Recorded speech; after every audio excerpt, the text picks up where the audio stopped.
හරි එහෙනම් අපි බලමු පියවරෙන් පියවර කොහොමද මේ ආයුධම් පත්‍රය සම්පූර්ණ කරන්න කියලා. හරි එහෙනම් මෙතන ඉඳලා අපි යන්නේ ස්ක්‍රීන් රෙකෝඩ් එකක් විදියට. මේ ස්ක්‍රීන් රෙකෝඩ් එකෙන් මම පෙන්නන්නම් කොහොමද ස්ටෙප් බයි ස්ටෙප් මේ ඇප්ලිකේෂන් එක ෆිල් කරන්න කියලා. ඔයාලට මේ ඇප්ලිකේෂන් එක ෆිල් කරන්න ක්‍රම 3කින් එන්ටර් වෙන්න පුළුවන්. පළවෙනි ක්‍රමය තමයි ශ්‍රී ලංකා විභාග දෙපාර්තමේන්තුවේ ඔෆිෂියල් වෙබ්සයිට් එකට ගිහිල්ලා donets.lk වෙබ්සයිට් එකට ගිහිල්ලා ඒකේ හෝම් පේජ් එකේ එහෙම නැත්නම් මුල් පිටුවේ පොඩ්ඩක් පල්ලෙහාට යද්දී තියෙනවා අපගේ සේවා කියලා කැටගරි එකක්. අන්නේ අපගේ සේවා කියන කැටගරි එකේ තුන්වෙනි පේලියේ අන්තිමට කලින් අයිකන් එක වඩ පේනවා මාර්ගගත අයදුම්පත් පාසල් විභාග. මාර්ගගත අයදුම්පත් පාසල් විභාග. මේක ක්ලික් කරාට පස්සේ ඔයා යනවා ඔන්ලයින් ඇප්ලිකේෂන් මොඩියුල් කියලා පේජ් එකකට. ඒක ඔයාලට මුලින්ම දකින්න පුළුවන් GCE A level examination 2020 application for rescrutiny of results ප්‍රතිඵල නැවත සමීක්ෂණ අයදුම්පත්‍රය. මෙන්න මේක ක්ලික් කරන්න ඕනේ. මෙන්න මේක ක්ලික් කරාට පස්සේ ඔයා යනවා exam information center කියලා පේජ් එකකට. welcome to exam information center කියලා ඔයාලට මෙතන දකින්න පුළුවන්. මීට අමතරව තවත් ක්‍රම දෙකක් තියෙනවා. ඔයාලට මේ පේනවා විභාග දෙපාර්තමේන්තුවේ නිල ජංගම දුරකථන යෙදුම. එහෙම නැත්නම් මොබයිල් ඇප්ලිකේෂන් එක වන DOV වෙත පිවිසිලා මාර්ගගත යෙදුම්පත් පාසල් විභාගය මත ක්ලික් කරලා ඒක ඔයාලට ෆෝන් එකෙන් ලේසියෙන්ම කරන්න පුළුවන්. මේ වගේමයි ක්ලික් කරලා මෙන්න මේ පෝර්ටල් එකට එන්න පුළුවන්. ඊට අමතරව තවත් ලින්ක් එකක් තියෙනවා. ඒක ඩිරෙක්ට් ලින්ක් එකක් https://onlinexams.gov.lk/eic වෙත පිවිසීම මගින් ඔයාලට මෙන්න මේ ඇප්ලිකේෂන් එකත් එක්ක ලැබෙන උපදේශ පත්‍රිකාව ඔයත් එක්ක දැන් තියෙනවා නම් ඔයාලට පුළුවන් මෙන්න මේ විදිහට ඩිරෙක්ට් මේ ලින්ක් එක ක්ලික් කරලා මෙන්න මෙතනට එන්න. කොතනින් ගියත් ඔයා අන්තිමට එන්නේ මෙන්න මේ පෝර්ටල් එකට. හරි එහෙනම් අපි බලමු කොහොමද දැන් මේ වැඩේ යන්නේ කියලා.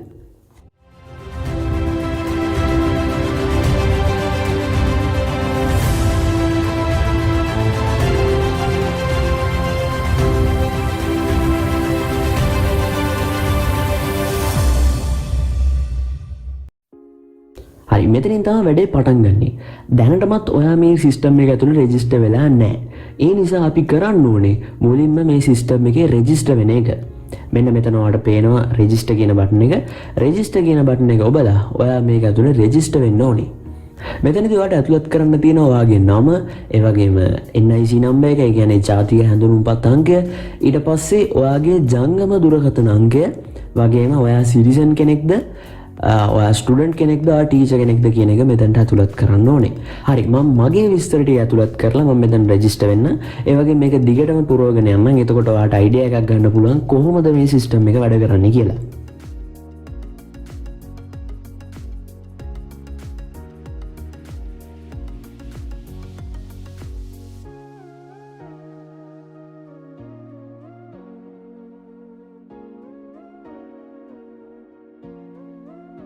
මෙන්න මේ විදිහට ඔයා පුරවන්න ඕන ඔයාගේ නම, NIC නම්බර් එක, ඒ වගේම මොබයිල් නම්බර් එක. ඊට පස්සේ ඔයා මෙතනට ස්ටුඩන්ට් කියලා දාන්න. දාලා ඊට පස්සේ ඔයා I agree to all the terms and conditions, I agree to terms and conditions කියන එක ක්ලික් කරලා ඒකේ කතිරයක් විදිහට තමයි වැටෙන්නේ කොළ පාට. මෙන්න මේ විදිහට මේක මේ ක්ලික් කරලා ඒක දුන්න නැත්නම් ඔයාලට ඉස්සරහට යන්න හම්බෙන්නේ නැහැ. ක්ලික් කළා ඔයා මෙන්න මේ සිස්ටම් එකට රෙජිස්ටර් වෙන්න ඕනේ මේ විදිහට.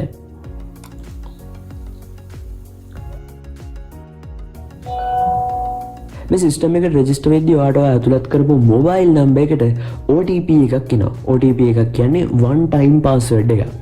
ඒ කියන්නේ එක වතාවක් පමණක් පාවිච්චි කළ හැකි password එකක් එනවා. ඒ OTP එක ඔයා දැන් මෙතනට ඇතුළත් කරන්න ඕනේ. ඔයාට මෙන්න මේ වගේ කෝඩ් එකක් තමයි ලැබෙන්නේ. මම දැන් ඒක මෙතනින් ඇතුළත් කරනවා.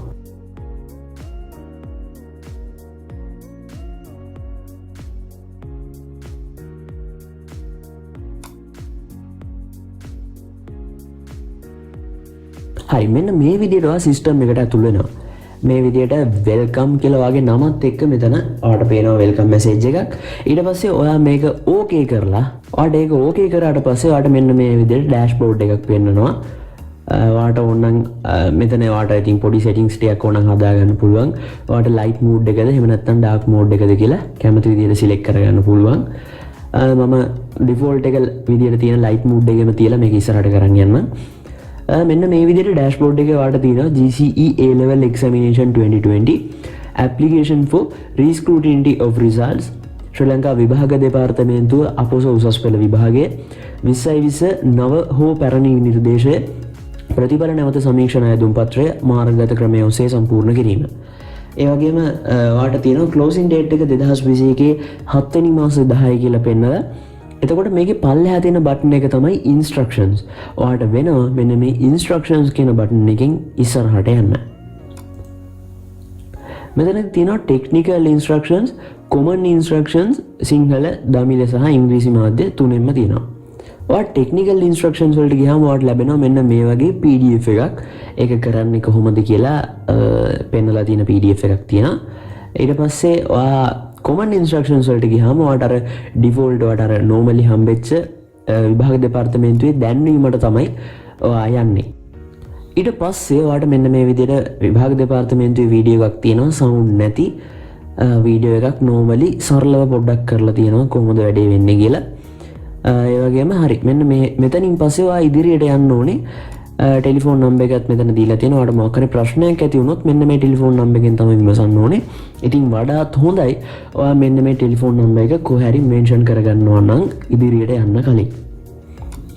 next වෙලා ඔයාලට ඊළඟ පියවරට යන්න පුළුවන්. ගියාට පස්සේ ඔයාලට ඔයාගේ result sheet එක පෙන්නනවා.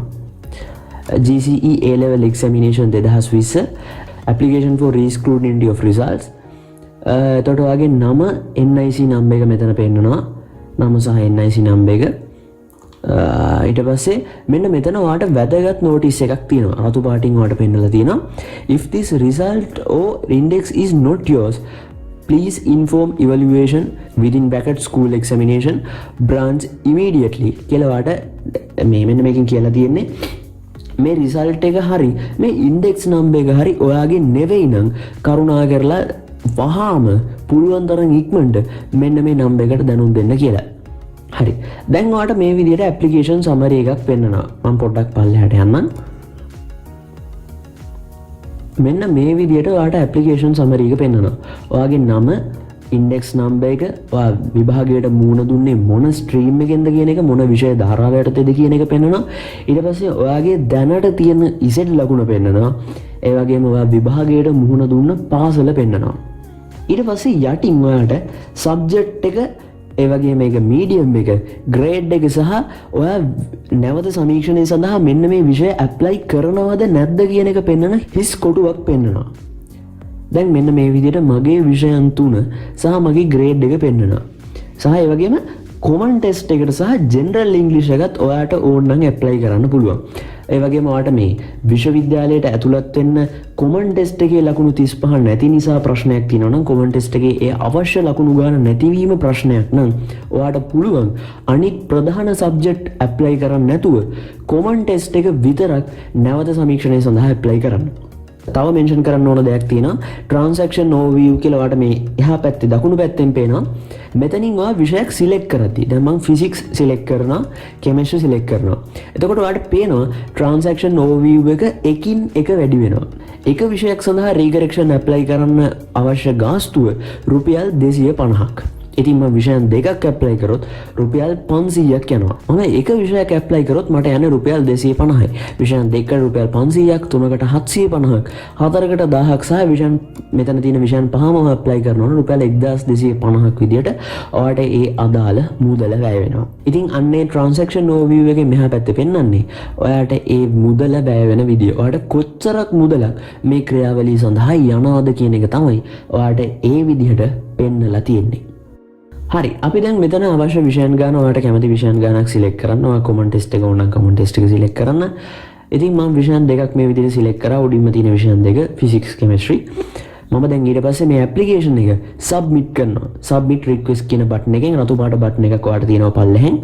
මේ විෂයන් පහ ඉවර වෙන තැන මේ බටන් එක තියෙනවා. ඔයාලට මේ බටන් එක ක්ලික් කරලා මේ ඇප්ලිකේෂන් එක සබ්මිට් කරන්න පුළුවන්. මුදල් ගෙවීමක් තාම කරලා නැහැ. අපි ඊළඟ පියවරට තමයි ඒ යන්න හදන්නේ. හරි, දැන් ඔයා මෙන්න මේ විදිහේ තැනකට එනවා. මෙතනින් කරන්න තියෙන්නේ ඔයාලට මුදල් ගෙවීම කියන කාර්යය. උඩින්ම තියෙනවා select a payment option to continue, unpaid applications will be rejected. ඒ කියන්නේ ඔයා මේක අනිවාර්යෙන් ගෙවීම කරන්න ඕනේ. මේ ඔන්ලයින් ක්‍රම මේකේ ක්‍රම දෙකක් තියෙනවා ගෙවීම කරන්න. ඔන්ලයින් මේ කියන්නේ ක්‍රෙඩිට් කාඩ් හෝ ඩෙබිට් කාඩ් ක්‍රමයට හෝ ඔයාට ළඟම තියෙන පෝස්ට් ඔෆිස් එකකින් ළඟම තියෙන තැපැල් කාර්යාලයට ගිහිල්ලා ඒ ගෙවීම කරන්නට හැකියාව ලබා දීලා තියෙනවා මේ සිස්ටම් එක ඇතුළේදී. මෙතන කියලා තියෙනවා මේ පේමන්ට් එක අනිවාර්යෙන් කරන්න ඕනේ. එහෙම කරේ නැත්නම් මේ ඇප්ලිකේෂන් එක රිජෙක්ට් වෙනවා කියලා. ඒ වගේ මෙතනදී තවත් දෙයක් ඔයාලට කියන්න ඕනේ. ඔයාලට මෙන්න මේ transaction info කියන කොටසට ගිහිල්ලා මෙතනදී ඔයාලට පුළුවන් පල්ලෙහා තියෙනවා මෙතන රතු පාට බටන් එකක් ආපහු සරෑ reset the exam application කියන තැනට ගිහිල්ලා මෙතනින් ඔයාලට පුළුවන් ඔයා අර කලින් සිලෙක්ට් කරපු දේවල් ටික ඔක්කොම වෙනස් කරන්න. ඔයාලට වෙනස් කරන්න ඕන නම් වෙනස් කරන්න තියෙන එකම තැන මෙන්න මෙතන. ඔයාලට තව විෂයකට ඇප්ලයි කරන්න ඕනි කියලා හිතනවා නම් ඔයාලට ඇප්ලයි කරපු විෂයන් දෙකෙන් එකක් ඕනේ නැහැ කියලා හිතනවා නම් මෙන්න මෙතනට ගිහිල්ලා මෙන්න මේ බටන් එකෙන් ආපහු මුලට යන්න පුළුවන්. හරි ඊට පස්සේ ඔයාලට මෙහා පැත්තේ දකුණු පැත්තේ ආපහු පෙන්නලා තියෙනවා ඔයාගේ නම, NIC එක, ඉන්ඩෙක්ස් නම්බර් එක, විෂය ධාරාව, ඒ වගේම ඉසෙට් ස්කෝර් එක, ඒ වගේම ඔයා විභාගයට මුහුණ දුන්න පාසල එන්නේ විදියට පෙන්නලා තියෙනවා. පල්ලෙහෙන් මම පාසල් ඇදුම්කරුවෙක් විදියට පෙනී සිටියේ. ඒ නිසා තමයි මගේ පාසල පෙන්වන්නේ. ඒ වගේම පල්ලෙහෙන් ඔයාලට තියෙනවා මෙන්න මේ විදියට විෂයන් 5. විෂයන් 5න් ඔයා ඇප්ලයි කරපු විෂයන් ටික කලබල වෙන්න එපා. විෂයන් 5ක් මෙතන පෙන්නුවා කියලා. ඔයා ඇප්ලයි කරපු විෂයන් ටික ඔයාලට දකුණු පැත්තේ requested කියලා බටන් දෙකක් විදියට මෙන්න මේ requested කියලා ඔයාලට ස්ටේටස් එක පෙන්වනවා. ඔයා ඇප්ලයි කරාද නැද්ද කියන ස්ටේටස් එක මෙතනින් පෙන්වනවා. මෙතන ඔයාලට රික්වෙස්ට් කරාද නැද්ද කියන එක දැනගන්න පුළුවන්. රික්වෙස්ට් කරපු නැති ඒවට මොකුත්ම බටන් එකක්වත් මොකුත්ම highlight කිරිල්ලක්වත් වෙන්නේ නැහැ. ඊට පස්සේ අපි තව ටිකක් යටට ගියොත් ඔයාලට මෙතන තියෙනවා payment mode කියන එක. දැන් ඔයා ඉදිරියට යන්න ඔයාලට තියෙන වැදගත්ම part එක මේක. ඔයාලට මෙතනදී payment එක credit හෝ debit card එකක් මගින් හෝ ඒ කියන්නේ මොකක් හෝ card එකක් මගින් card payment method එකක් මගින් හෝ එහෙම නැත්නම් ළඟම තියෙන post office එකට ගිහිල්ලා ළඟම තියෙන තැපැල් කාර්යාලයට ගිහිල්ලා ඔයාලට ඒ ගෙවීම කරන්න පුළුවන්. මෙතනදී ඔයාලට පහසුවක් වෙන්න මේ කොහොමද මෙන්න මේ පෝස්ටල් කියන්නේ කොහොමද මෙන්න මේ තැපැල් කාර්යාලය මගින් ගෙවීම කරන්න කියලා ඔයාලට ලස්සන ඇනිමේෂන් එකක් විදියට පෙන්නලා තියෙනවා. පළවෙනි ස්ටෙප් එක තියෙන්නේ postal reference number එකක් ඔයාලට එනවා. මෙන්න මේක සබ්මිට් කරාට පස්සේ postal reference number එකක් ඔයාලට එනවා. ඒකත් අරගෙන යන්න ඕනේ ළඟම තියෙන තැපැල් කාර්යාලයට. ළඟම තියෙන තැපැල් කාර්යාලයට ගියාට පස්සේ ඔයාලට රෙෆරන්ස් නම්බර් එක පෝස්ට් ඔෆිස් එකේ කියන්නේ තැපැල් කාර්යාලයේ ඉන්න ඔෆිසර්ට දීලා ඔයාලට කියන්න ඕනේ මෙන්න මේ මෙච්චරක මුදලක් මට තැන්පත් කරන්න ඕනේ කියලා. මෙච්චරක මුදලක් මට තැන්පත් කරලා ඒකට අදාළ රිසිට් එකක් ගන්න ඕනේ කියලා එයාට කියන්න ඕනේ. එතකොට ඒගොල්ලෝ මේ වෙලාවේ දැනුවත් කොහොමද මේ වැඩේ වෙන්නේ කියලා ඒගොල්ලෝ මේ පේමන්ට් එක කරලා ඒ අදාළ පේමන්ට් එක ඔයා මෙන්ෂන් කරන මුදල මම නම් රුපියල් 500ක් ගෙවන්න ඕනේ. ඔයා නම් රුපියල් 250ක් හෝ 750ක් හෝ ඔයාට අදාළ මුදල අරගෙන යන්න ඒ පෝස්ට් ඔෆිස් එකට ගිහිල්ලා එතනදී භෞතිකව ඔයාගේ පේමන්ට් එක කරන්න. පේමන්ට් එක කරාට පස්සේ ඔයාට ඒ පේමන්ට් එක කරපු ගමන්ම ඔයාගේ මොබයිල් නම්බර් එකට ඒ කියන්නේ ඔයා මුලින්ම ඇතුළත් කරපු ඔයාගේ ජංගම දුරකථන අංකයට SMS එකක් එනවා පේමන්ට් එක වුණා කියලා. ඒ SMS එකත් එක්ක ඔයාට එනවා තව ලින්ක් එකක්. ඒ SMS එකේ අග ඔයාට තියෙනවා ලින්ක් එකක්. ඒ ලින්ක් එක ක්ලික් කරලා ඔයාට ඩිරෙක්ට්ම මේ පෝර්ටල් එකට ඔයා ඩිරෙක්ට්ම මෙන්න මේ ඇප්ලිකේෂන් එක තියෙන තැනට ඇතුල් වෙන්න පුළුවන්. එහෙම නැත්නම් ඔයාට එක්සෑම් ඉන්ෆර්මේෂන් සෙන්ටර් එකට ගිහිල්ලා ඒ කියන්නේ අපි අර පටන් ගත්ත තැන අන්නේ ඒ කියන්නේ මම ඔයාලට තව ටැබ් එක ඕපන් කරලා පෙන්නන්නම්. මෙන්න මෙතනට ආපහු ගිහිල්ලා ඔයාලට මෙතන NIC නම්බර් එක ඇතුළත් කරපු ගමන්ම මෙන්න මේ විදියට ආපහු OTP එකක් ඇවිල්ලා ඒ OTP එක මෙතන ඇතුළත් කරලා සාර්ථකව ඔයාට ආපහු ඔයාගේ account එකට log වෙලා මේ application එක පුරවලා අවසානයේ ඉන්න තැනට එන්න පුළුවන්. බය වෙන්න එපා මුල ඉඳලා පුරවන්න වීමක් සිදු වෙන්නේ නැහැ. ඔයාට කෙලින්ම ඔය application එක පුරවලා ඉවර කරලා නවත්තපු තැනට එන්න පුළුවන්. ඒ නිසා කිසිම ප්‍රශ්නයක් නැහැ. ඔයාගේ details save වෙලා තියෙන මේ system එක ඇතුලේ. ඒ නිසා කිසිම ප්‍රශ්නයක් නැතුව ආපහු මෙතනට එන්න පුළුවන්. ඊට පස්සේ මෙතනට ඇවිල්ලා ඔයාලට verify කරන්න පුළුවන් payment එක. ඔය postal payment කියන option එකට ගියොත් ඔයාලට මෙන්න මේ විදිහට මුලින්ම ඒක වැඩේ වෙන විදිය ආපහු ඔයාලට උපදෙස් විදියට දීලා තිනවා. ඇත්තටම හොඳ friendly interface එකක් හදලා තිනවා මේගොල්ලෝ. මෙන්න මෙතනට ගියාට පස්සේ ඒ ඕකේ කියන බට්න එක එබුවට පස්සේ ඉදිරියට යන බට්න එක එබුවට පස්සේ ඔයා එනවා මෙන්න මෙතනට.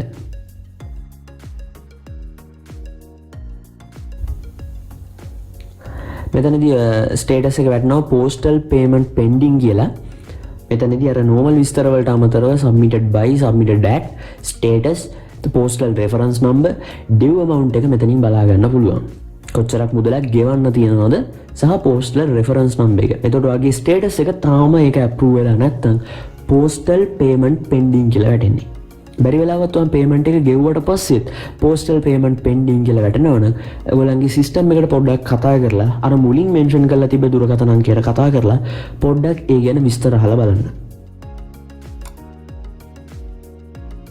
පල්ලෙහාට ගියාට පස්සේ ඔයාලට තියෙන confirm postal payment කියලා ඔයා මෙතනට ඔයාට අදාළ අංකය ඇතුළත් කරන්න ඕනේ. ඔයාගේ reference number එක මෙතනට ඇතුළත් කරන්න ඕනේ. ඊට පස්සේ ඔයාගේ postal payment එක verify වෙලා ඔයාගේ application එක confirm වෙනවා. ඔයාගේ application එක ඒගොල්ලෝ ගාවට යනවා. ඒගොල්ලෝ බාර ගන්නවා. ඒ වගේම තව මෙන්ෂන් කරන්න ඕන උඩ තියෙන ඇක්ටිවිටි ලොග් එක ඇප්ලිකේෂන් එක සබ්මිට් කරපු එක ඔයාගේ ගෙවීම. එතකොට බය වෙන්න එපා. ඔයාගේ ඩීටේල්ස් හැම එකක්ම මේක ඇතුලේ සේව් වෙලා තියෙන්නේ. ඔයා ඇප්ලිකේෂන් එක එකපාරක් සබ්මිට් කරලා ගිහිල්ලා පේමන්ට් එක කරන තව දවස් 4කින් 5කින් ආවත් ඔයාගේ ඩීටේල්ස් මේ සිස්ටම් එක ඇතුලේ සේව් වෙලා තියෙන්නේ. ඒ නිසා ආයෙ පුරවන්න ඕනේ නැහැ මුල ඉඳලා. කිසිම ප්‍රශ්නයක් වෙන්නේ නැහැ. ඔයාට ඩිරෙක්ට්ම මෙන්න මෙතනට ආපහු එන්න පුළුවන්. ඒ වගේම ඔයා කාඩ් පේමන්ට් කියන මෙතඩ් එක තෝරගන්නවා නම් ඔයාට normally අපි සාමාන්‍ය ඔන්ලයින් පේමන්ට් එකක් කරන විදිහටම ඔයාගේ කාඩ් නම්බර් එක, ඔයාගේ CVV එක, ඒ කියන්නේ පිටිපස්සේ තියෙන අංකය, පිටිපස්සේ තියෙන රහස්‍ය අංකය, ඒ වගේම කාඩ් එකේ නම්බර් එක, කාඩ් එකේ කවද්ද අවසන් දිනය, ඒ දේවල් ටික, ඒ විස්තර ටික දාලා normal ඔන්ලයින් පේමන්ට් එකක් කරන විදිහටම මේකට මුදල් ගෙවන්න පුළුවන් ලේසියෙන්ම. කිසිම ප්‍රශ්නයක් වෙන්නේ නැහැ. ඉතින් මෙන්න මේ විදිහට තමයි ඔයා A level recorrection apply කරන්න ඕනේ. ඉතින් මේ වීඩියෝ එක ඔයාලට උදව්වක් වෙන්න ඇති කියලා මම හිතනවා. ඒ වගේම මේ ක්‍රියාවලියදී ඔයාට ආයෙත් මොකක් හරි ප්‍රශ්නයක් ආවොත් මෙන්න මෙතන කොහොමද වෙන්නේ කියලා දැනගන්න ඕන නම් අපි comment section එකේ තියෙන ඔයාගේ comment එකක් විදිහට ඔයාගේ ප්‍රශ්න ඉදිරිපත් කරන්න. අපි පුළුවන් හැම වෙලාවකම ඔයාගේ ප්‍රශ්න හැම එකටම වගේ උත්තර දෙන්න උදව් කරන්න උපරිමයෙන් උත්සාහ කරනවා. ඉතින් එහෙනම් රීකරෙක්ෂන් ඇප්ලයි කරන්න ඔයාලට හිතන රිසල්ට් එක ලැබෙන්න කියලා ප්‍රාර්ථනා කරන ගමන් අපි මෙතනින් වැඩේ ඉවර කරනවා. ඉතින් Wisdom Plus LK අපේ channel එක subscribe කරලා එකතු වෙන්න. ඒ වගේම notification bell එකත් click කරලා අපේ හැම update එකක් එක්කම දිගටම රැඳිලා ඉන්න. එහෙනම් අදට ගිහින් එන්නම් ඔබ සැමට සුබ දවසක්.